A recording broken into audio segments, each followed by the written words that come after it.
In that house are doing, so I have a lot to talk about here, so it'll be a long enough video, so just bear with me, so there's a lot to talk about.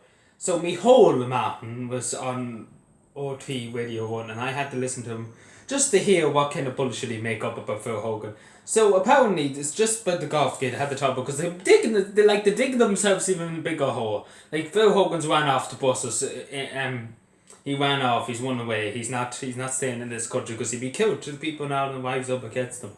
Because it seems like the government over here are not going to do anything about it. They seem like they're not going to put any pressure on the European president to make him resign or kick him out. And he doesn't seem to give a fuck, Phil Hogan. And me whole is like just sitting there and he's on OT and he's just like, what can we do? What can we do? What can the Irish government do? He broke the regulations, but what can we do? We don't want to do anything. He's our boss. He tells us what to do. Europe tells us what to do.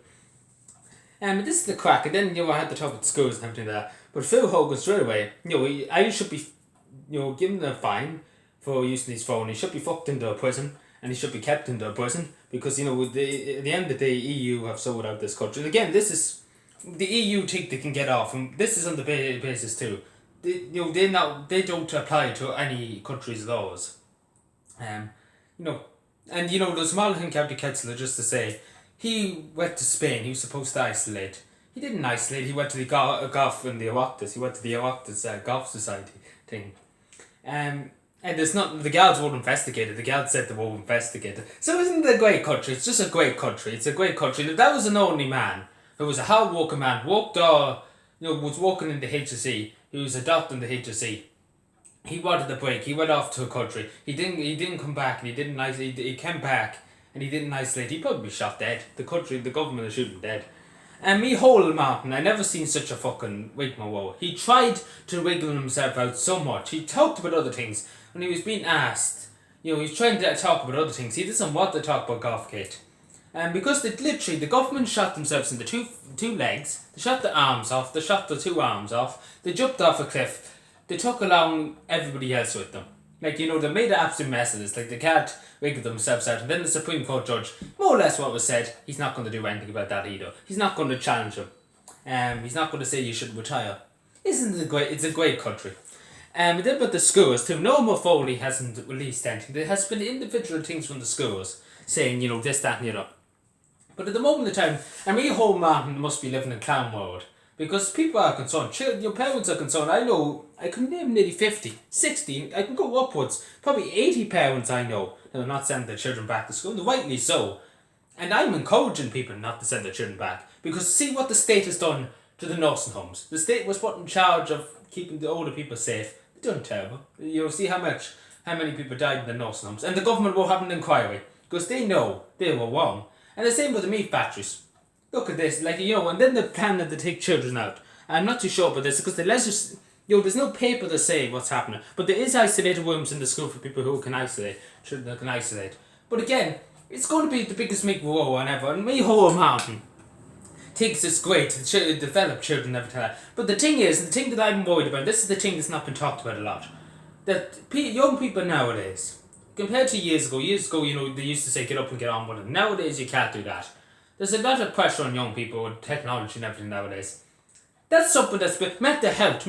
It's been a huge thing. I can't even think about how many suicides. I don't even want to think about how many suicides happened in this country over the last few months because of the lockdown. I don't even want to think about it because it's probably higher. It's probably way over 1,000. It could be way over. I'm not too sure, but God forbid if it was. Because mental health is such a big problem nowadays, especially in young people, anxiety and depression. And this is going to wrap it up. Like in schools, they're going to make you do rigmaroles and breathing breaks, make you wear a mask. This is going to cause anxiety upon anxiety in schools. And this government won't acknowledge that. They keep wandering around saying, oh, look at us, we're going to open the schools. How great are we? They're not thinking about that. That's a big thing. Too. Mental health does matter, and it's something, and it has I suffer with anxiety still, a bit of anxiety, and that's one of the reasons why I won't go back. And I say that to Noah Foley. I'm not putting myself, I'm not going to put my mental health at risk for the state. I'm not going to put myself at risk for the sake of going back to school and saying around Europe, oh, look at Ireland, we brought all our schools back. Isn't that great? This is the crack. I really just, I'd rather be healthy and happy than have any brains at all, any education or any piece of paper. At the end of the day, a piece of paper, you can always do it 6 or 7 years' time. You can always do something. Again, I don't, it doesn't really bother me. I go out and do a bit of walk no matter what it is. But, I'm not going to put my mental health at risk for the sake of the state. And I say that to parents. If your children suffer with anxiety, depression, don't send them to school. Get the school to send the homework home. And if they don't send it home, kick up fuss. Because if the school, if any school doesn't do that, I'm going to kick up fuss. I'm going to kick up a whacket over it. And God knows they don't want me kicking up a whacket, because I'm the only one young person in cabin that's challenging the government. That's saying to the government, now hang on a second, you haven't talked about this. And they won't acknowledge that people in Ireland, young people especially, suffer a lot with anxiety and mental health. And not even to mention about special needs children. Dude, that's going to be very, very difficult. I have dyslexia and a bit of autism. And it's difficult. Every day it's a struggle going to the school, trying to learn something, trying to keep something in your head. Every day is a struggle. And I'm not blaming the teachers. The teachers do amazing work in my school. They're great people. I get on with a good lot of them.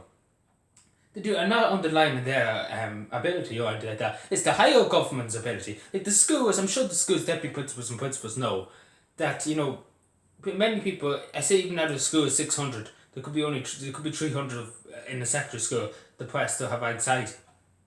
And they put them back in the school. The worry and fear of people that the media and the government are spreading out. And that's going to annoy people. That's going to make people sick with mental health problems and worrying. Worrying does no good for anybody. Worrying yourself sick makes it no good for anybody. It doesn't help anything. It worries you, makes you sick. I know this for a fact. When I was younger, when I was in first year, I worried myself sickless about things. And that doesn't help you. That deeply affected my mental health. And the government won't say, that it is going to be, because, I'm afraid to say there will be a huge amount of suicides by probably come Christmas if the schools are still open. I'm afraid to say that I don't even want to even think about that, but I'm afraid there will be. And that's something that I'm genuinely concerned about. Very concerned about.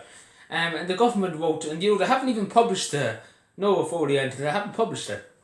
And people have been saying, that they will take out Tusala and, Neffet and everything, that will take out your children and not even contact the parents, so just take them out of the school and not even contact the parents. I don't know. I suppose that I don't know. The regulations are not there yet. But I know there's an isolated room in every school.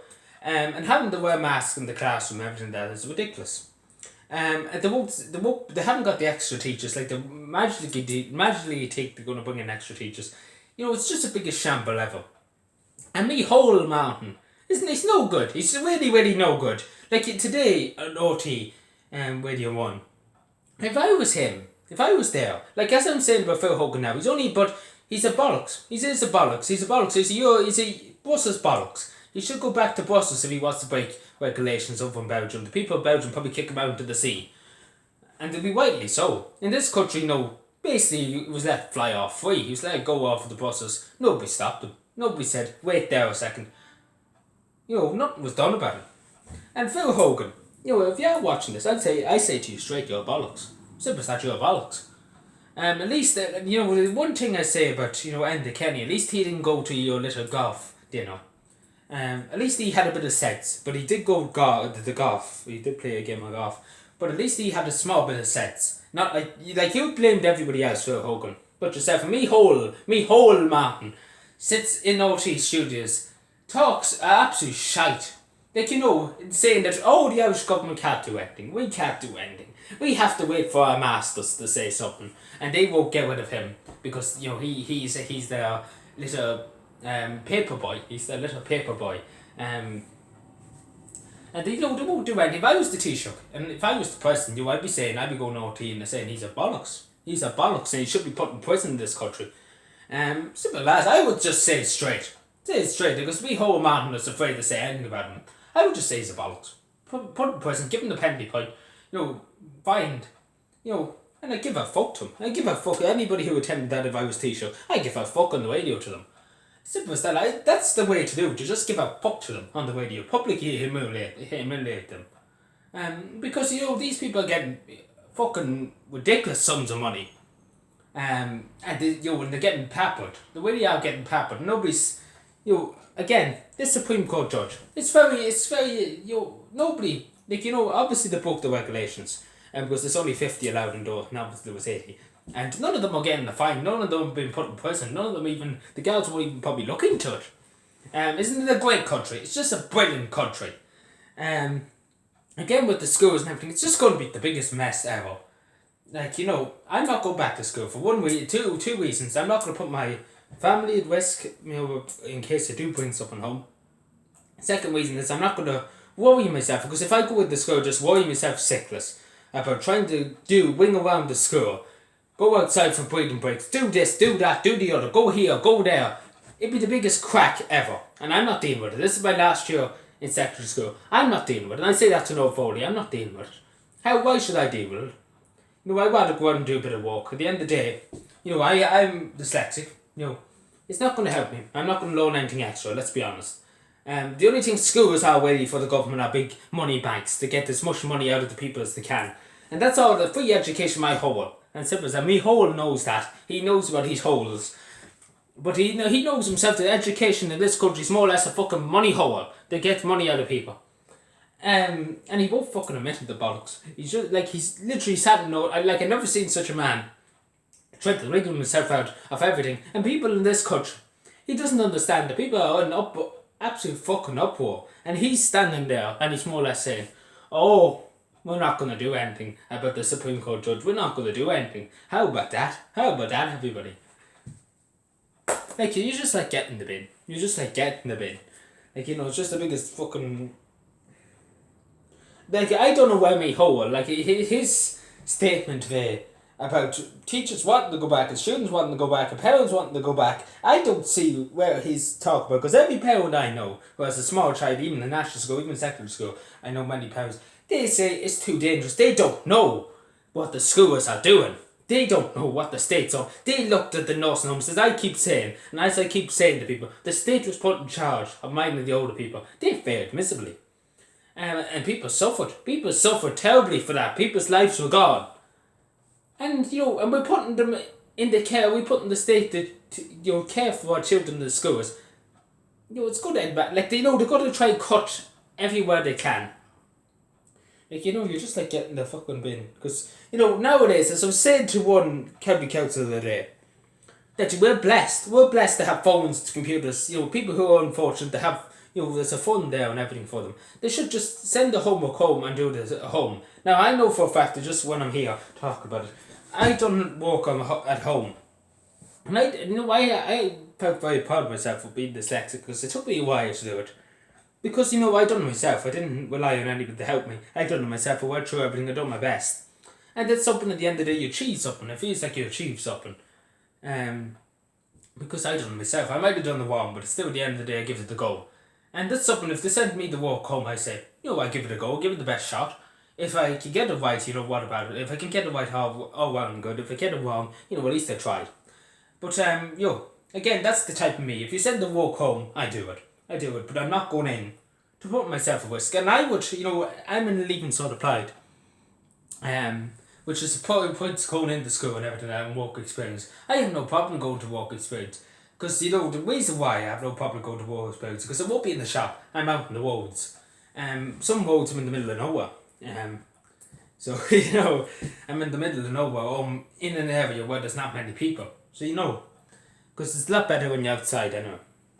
Because I can adapt to different things, however, sorely. But yeah, this is the crack that's going on and on at the moment. I could go on and I can go on and I can go on about different things. But my head's light. My head's light because, you're just my head is just light. It's just, this country, can it get any worse? Can it just get any worse? Honest to God, what other things can they do to fuck up everything else? God only knows. God only knows.